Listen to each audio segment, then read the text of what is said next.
नमस्कार दोस्तों, आपका हमारे यूट्यूब चैनल पे स्वागत है। दोस्तों, जो हमने राजस्थान लाइब्रेरियन के लिए जो टेस्ट स्टार्ट कर रखी है, 700 पोस्ट जो अभी एग्ज़ाम होगी दोस्तों, उसके लिए टेस्ट स्टार्ट कर रखी है। उसी टेस्ट सीरीज़ का आज दोस्तों हमने तीसरा पार्ट है आपके लिए लेके आए दोस्तों। पिछले वीडियो का अच्छा रिस्पॉन्स मिला दोस्तों, इसलिए आपके लिए टेस्ट सीरीज लेके आए दोस्तों। ओके, हम स्टार्ट करते हैं दोस्तों। और जो भी क्वेश्चन आपको यानी कि जो आपकी नोटबुक में नहीं लिखे हुए हैं, जो दोस्तों आज तक आपने नहीं पढ़े हैं, वो दोस्तों आप अपनी नोटबुक में ऐड कर सकते हैं।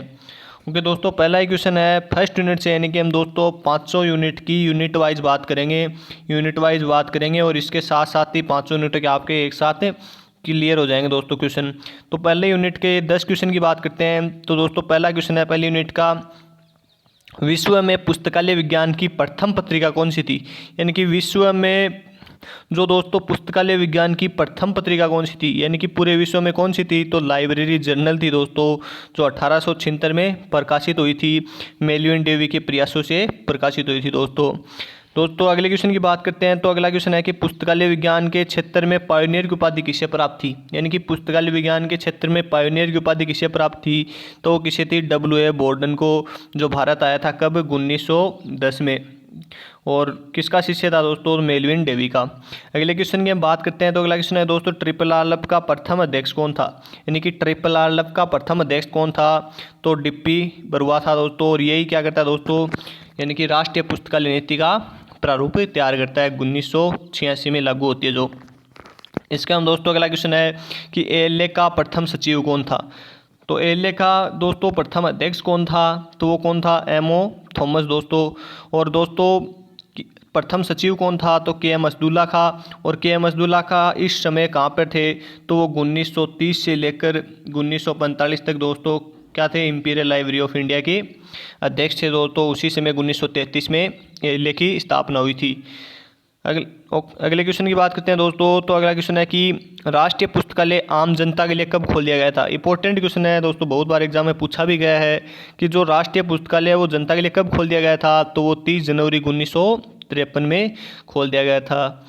अगले क्वेश्चन की हम बात करते हैं। तो अगला क्वेश्चन है कि राष्ट्रीय पांडुलिपि पुस्तकालय कहाँ पर स्थित है, कि दोस्तों नेशनल मैन्युस्क्रिप्ट लाइब्रेरी कहाँ पे स्थित है। तो राष्ट्रीय पांडुलिपि पुस्तकालय है वो कहाँ पे स्थित है दोस्तों, तो वो पटना बिहार में है और इसकी स्थापना 1891 में की गई थी। अगले क्वेश्चन की बात करते हैं। तो इसमें अगला क्वेश्चन है कि स्वतंत्रता से पूर्व सार्वजनिक पुस्तकालय अधिनियम कहाँ पे पारित कर दिया गया था। दोस्तों वेरी वेरी इंपॉर्टेंट क्वेश्चन है कि स्वतंत्रता से पहले यानी कि कहाँ पे सार्वजनिक पुस्तकालय अधिनियम पारित कर दिया गया था, तो कोल्हापुर में कर दिया गया था। कब कर दिया गया था, तो वो कर दिया गया 1945 में। कब कर दिया गया, 1945 में पारित कर दिया गया था, जो कि बाद में महाराष्ट्र 1967 में, यानी कि महाराष्ट्र में कब मिला दिया गया था, 1967 में महाराष्ट्र में मिला दिया गया था। एग्जाम में पूछा भी गया है क्वेश्चन, जो दोस्तों हमने सुबह टेस्ट स्टार्ट कर रखे कंटिन्यू रोजाना आपके लिए, यानी कि 30 से 40 क्वेश्चन लेके आते हैं। उसी टेस्ट सीरीज के आधार पर दोस्तों मुझे पता लग जाता है कि किस प्रकार के क्वेश्चन पूछे जाते हैं। तो इसी प्रकार के क्वेश्चन मैं दोस्तों आपके लिए रोजाना लेके आता हूँ। तो अगला क्वेश्चन की हम बात करते हैं दोस्तों, तो कि भारत में प्रतिलिपि अधिकार, यानी कि भारत में प्रतिलिपि अधिकार कब लागू किया गया। यानी कि दोस्तों प्रतिलिपि अधिकार कब लागू किया गया था, तो 21 जनवरी 1958 को किया गया था दोस्तों। कब किया गया दोस्तों, 21 जनवरी 1958 को। और ये बना कब था दोस्तों, तो बना था 1957 को दोस्तों, जिसे हम इंग्लिश में कॉपीराइट के नाम से जानते हैं। अगले क्वेश्चन की हम दोस्तों बात करते हैं। तो अगला क्वेश्चन है कि पेटेंट का मुख्यालय कहाँ पर है। यानी कि पेटेंट का मुख्यालय कहाँ पर है, तो कहाँ पे दोस्तों, पेटेंट का मुख्यालय नागपुर महाराष्ट्र में है। जो कब पेटेंट कब बना था, तो 1970 में दोस्तों। और इस बार ये अधीनस्थ सेवा चयन बोर्ड द्वारा एग्जाम में पूछा भी गया था लाइब्रेरियन की में। अगला क्वेश्चन है कि दोस्तों इफ्ला का प्रथम अध्यक्ष कौन था। तो इफ्ला का प्रथम अध्यक्ष कौन था, तो दोस्तों आइजन कुल्लिजन है दोस्तों। यानी कि इस नाम को आप थोड़ा सही से लिखिए, आइजन कुल्लिजक के नाम से भी जाना जाता है। इसके बाद में यानी कि हम सेकंड यूनिट के जो इंपॉर्टेंट क्वेश्चन है उनकी बात करते हैं। तो सेकंड यूनिट में पहला क्वेश्चन है कि SC सब्जेक्ट क्लासिफिकेशन वर्गीकरण पद्धति किसके द्वारा बनाई गई थी। तो किसके द्वारा बनाई गई थी दोस्तों, तो ये बनाई गई थी Z.D. ब्राउन के द्वारा। Z.D. ब्राउन के द्वारा बनाई गई थी कब, 1906 में। और कहाँ पे बनाई गई थी, तो दोस्तों ब्रिटेन में बनाई गई थी। कहाँ पे बनाई गई दोस्तों, तो ब्रिटेन में बनाई गई थी ये। अगले क्वेश्चन की हम बात करते हैं दोस्तों, तो वर्गीकरण शब्द किस भाषा से बना है, यानी कि दोस्तों वर्गीकरण को इंग्लिश में लेते हैं। क्लासिफिकेशन शब्द किस भाषा से बना है दोस्तों, तो वो लैटिन भाषा के क्लासिस शब्द से बना है दोस्तों। ये मैं यानी कि क्वेश्चन है जो दोस्तों खुद ही बनाता हूँ, तो कुछ क्वेश्चन में मिस्टेक हो जाती है। इसको हम दोस्तों, अगला क्वेश्चन है कि सूचना का अधिकार कब पारित किया गया था, तो सूचना का अधिकार अधिनियम कब पारित किया गया था, तो कब पारित किया गया, 15 जून 2005 को। ये अधिनियम कब पारित किया गया, 15 जून 2005 को। और इसके साथ साथ ही में एक क्वेश्चन की और बात कर लेते हैं, 13 जून 2005 कब दोस्तों, 13 जून 2005 से किससे संबंधित है, तो वो किससे संबंधित है दोस्तों, आप बता सकते हैं कमेंट में। अगले क्वेश्चन की हम बात करें दोस्तों, तो अगला क्वेश्चन है कि अंकन को अंशुलिपि चिन्ह के रूप में किसने परिभाषित किया है, तो अंकन है उसे अंशुलिपि चिन्ह के रूप में किसने परिभाषित किया है, तो दोस्तों किसने किया है, इसी रिचर्डसन ने किया है। इसके बाद में दोस्तों अगले क्वेश्चन की बात करते हैं, तो ACR2 का द्वितीय संस्करण यानी कि ACR2 का रिवाइज्ड एडिशन कब आया था, तो कब आया था दोस्तों, 1978 में। और ACR2 कब प्रकाशित किया गया था, तो प्रकाशित किया गया था 1978 में। और दोस्तों 1988 में आया था, सॉरी दोस्तों कब आया दोस्तों, 1988 में। इसका हम दोस्तों अगले क्वेश्चन की बात करते हैं, तो MF राइडर के द्वारा रचित RIC वर्गीकरण पद्धति में किस प्रकार के अंकन का प्रयोग किया गया है, तो RIC में किस प्रकार का अंकन का प्रयोग किया गया है, तो किया गया है शुद्ध अंकन का। दोस्तों DDC में भी शुद्ध अंकन का प्रयोग किया गया है। इसके बाद WC वेरविक के द्वारा 29 उपसूत्र है, उनमें भी शुद्ध अंकन का प्रयोग किया गया है दोस्तों। इसके बाद में हम दोस्तों बात करते हैं कि इस एक्सपेंसिव क्लासिफिकेशन में भी शुद्ध का प्रयोग किया गया है, RIC में भी शुद्ध का प्रयोग किया गया है दोस्तों। इसके बाद दोस्तों अगले क्वेश्चन की बात करते हैं कि शिष्य के प्रथम संस्करण में कितने पेज थे, तो शिष्य के प्रथम संस्करण में कुल दोस्तों 307 पेज थे। 127 दोस्तों भूमिका में थे, अनुक्रमणी यानी कि दोस्तों अनुक्रमणिका में और अनुसूची तीनों मिला के कितने पेज थे दोस्तों, 307 पेज थे। इसके हम दोस्तों अगले क्वेश्चन की बात करते हैं, तो अगला क्वेश्चन है कि शिष्य का हिंदी में अनुवाद किसने किया, तो दोस्तों शिष्य के द्वितीय संस्करण में हिंदी का अनुवाद किसने किया था, तो PN गौड़ ने। कब किया, 1939 में। कब किया दोस्तों, 1939 में शिष्य का हिंदी रूपांतरण किया गया था प्रथम संस्करण का। इसको हम दोस्तों अगला क्वेश्चन की बात करते हैं, तो अगला क्वेश्चन दे रखा है कि LCSH पत्ती का विकास कब किया गया, तो LCSH वर्गीकरण पत्ती का विकास किया गया था 1897 में। जो दोस्तों क्या है दोस्तों, विषय निर्माण की विधि है। और इसके बाद में दोस्तों किसके द्वारा किया गया, LC यानी कि लाइब्रेरी ऑफ कांग्रेस के द्वारा किया गया था, यानी कि शेयर्स लिस्ट ऑफ ऐसे की एक वर्गीकरण विषय निर्माण की विधि और है दोस्तों। इसके हम दोस्तों अगले क्वेश्चन की हम बात करते हैं, तो ओपेक का फुल फॉर्म क्या है दोस्तों, ये इसका यानी कि मैंने तो पूरा नाम लिख दिया दोस्तों, लेकिन सीधा ये लिखा था कि ओपेक क्या है, तो दोनों ओपेक क्या है दोस्तों, ऑनलाइन पब्लिक एक्सेस कैटालॉग। जो कब बना था दोस्तों, तो कब बना, 1974 में।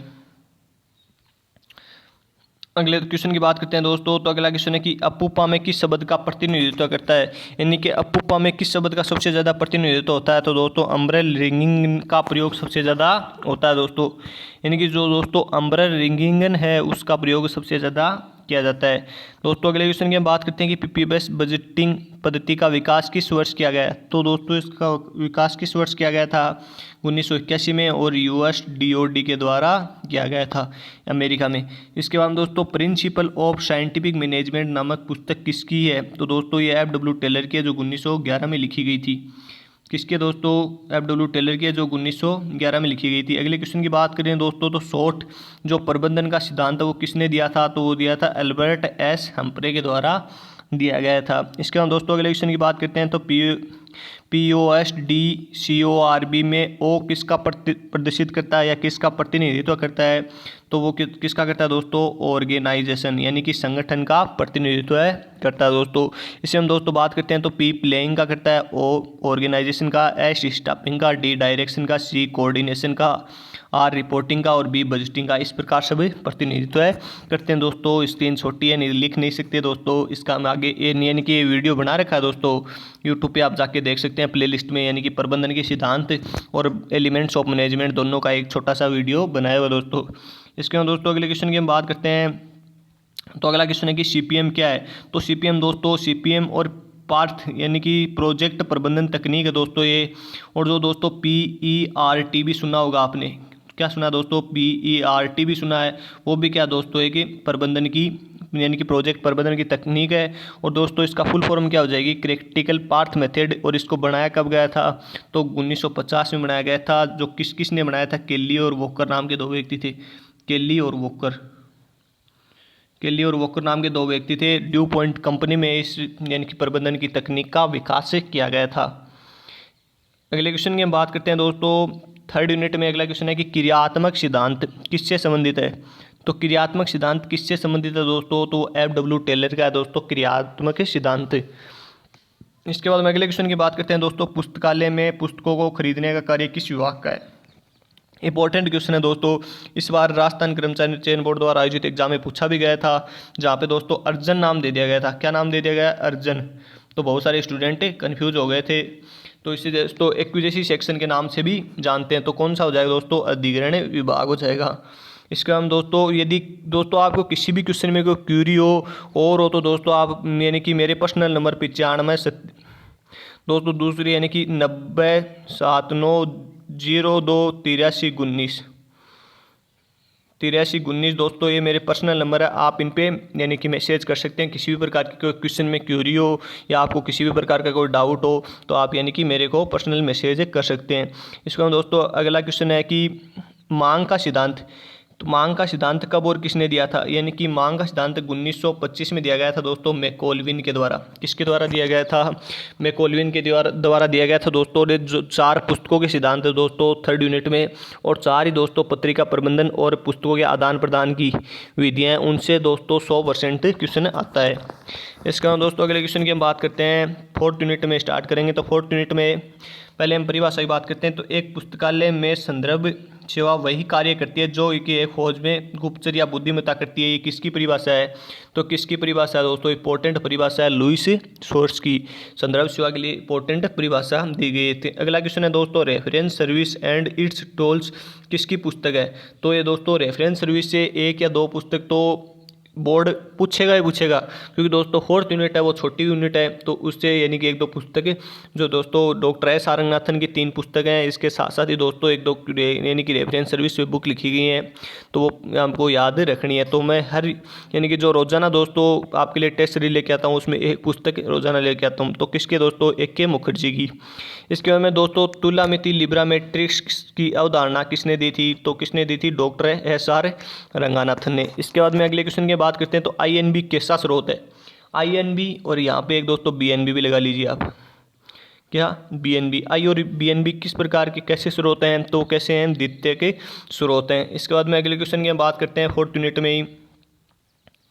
तो फोर्थ यूनिट में एक पुस्तकालय में पाठकों के बैठने हेतु निर्धारित स्थान 25 वर्ग फीट को मानक बताया। यानी कि जो दोस्तों एक पुस्तकालय में जो पाठक बैठते हैं उनके लिए निर्धारित स्थान 25 वर्ग फीट को मानक किसने बताया, तो आप डॉक्टर S.R. रंगनाथन जी ने भी बताया, और आप यहाँ पे यूनेस्को भी कर लो दोस्तों।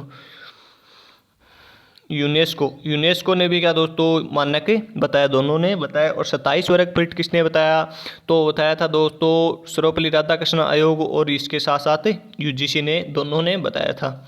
इसके हम दोस्तों अगले क्वेश्चन की बात करते हैं। तो अगला क्वेश्चन है कि डॉक्टर S.R. रंगनाथन के अनुसार कितने पाठकों हेतु एक संदर्भ सहायक की नियुक्ति की जानी चाहिए। तो दोस्तों एक पुस्तकालय में जो पाठक होते हैं उन पर कितने पाठकों पर एक संदर्भ सहायक की नियुक्ति की जानी चाहिए, तो 50 पाठकों पर संदर्भ सहायक की नियुक्ति की जानी चाहिए। इसके बाद में अगले क्वेश्चन की बात करते हैं। तो डॉक्टर S.R. रंगनाथन ने संदर्भ सहायक के कितने गुण बताए हैं, तो कितने गुण बताए हैं दोस्तों, 4 गुण संदर्भ सहायक के बताए हैं। दोस्तों हम आगे यानी कि हमारे यूट्यूब चैनल पे जो फोर्थ यूनिट है उसकी कंप्लीट वीडियो लेके आएंगे दोस्तों, लेकिन अभी लॉकडाउन के चलते बोर्ड की थोड़ी सी प्रॉब्लम है। इसके बाद में दोस्तों अगले क्वेश्चन की हम बात करते हैं। तो अगला क्वेश्चन है कि सूचना के स्रोतों को 3 भागों में किसने बांटा। जो सूचना के स्रोत हैं दोस्तों उनको 3 भागों में किसने बांटा था, तो डेनिस ग्रोगन ने बांटा था, और 2 भागों में भी बांटा था किसने दोस्तों, तो किसने बांटा था, हेंसन ने। किसने बांटा, हेंसन ने। इसके हम दोस्तों 5 यूनिट के जो क्वेश्चन है उनकी बात करते हैं। और दोस्तों 5 यूनिट में भी एक यानी कि मैं जनक हमेशा आपके लिए लेके आता हूँ दोस्तों कि जनक से 100% क्वेश्चन आना है। राजस्थान कर्मचारी चयन बोर्ड से आप किसी भी एग्जाम का कंप्यूटर का जिस भी एग्जाम में कंप्यूटर पूछा गया आप पेपर उठा के देख सकते हैं, एक जनक 100% पूछता है। तो दोस्तों माइक्रो प्रोसेसर का जनक कौन है, तो वो कौन है, एमी होप। कब बना था, 1974 में। अगले क्वेश्चन में बात करते हैं कि प्रथम पीढ़ी के कंप्यूटर की मेमोरी क्षमता कितनी थी, तो कितनी थी दोस्तों, 1 KB। इसके बाद अगले क्वेश्चन की बात करते हैं। तो कंप्यूटर शब्द की यानी उत्पत्ति लैटिन भाषा के किस शब्द से हुई है, तो किससे हुई है कंप्यूटर से। इसके बाद में अगले क्वेश्चन की बात करते हैं, कंप्यूटर का सबसे प्राचीन रूप कौन सा माना जाता है, यानी कि कंप्यूटर के क्षेत्र में सबसे प्राचीन रूप कौन सा था, तो वो कौन सा था, अबेकस।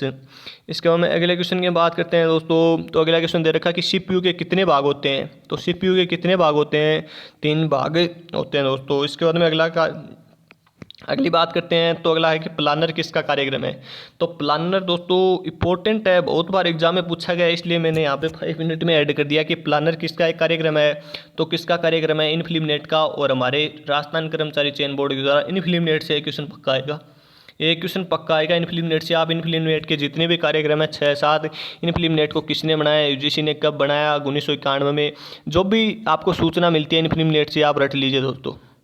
इसके बाद दोस्तों अगला क्वेश्चन है कि कोहा सॉफ्टवेयर कैसा सॉफ्टवेयर है दोस्तों, तो ओपन सोर्स सॉफ्टवेयर है, जिसको किसने बनाया था, कटिपो कम्युनिकेशन यानी कि न्यूजीलैंड लिमिटेड के द्वारा बनाया गया था।